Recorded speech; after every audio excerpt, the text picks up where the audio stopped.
చిన్న తప్పు అని చిత్తగించమని అన్నా వినదు.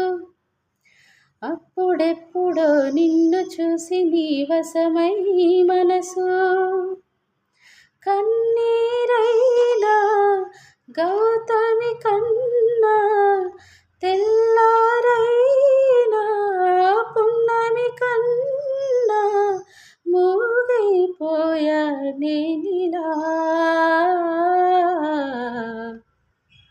మనసా ఆచా నిన్నే వలచా నిన్నే ప్రేమించా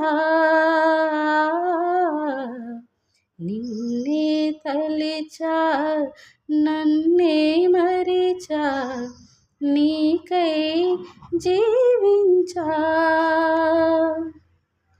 ఆ మాట దాచా కాలాలు వేచా నడిచా నేనే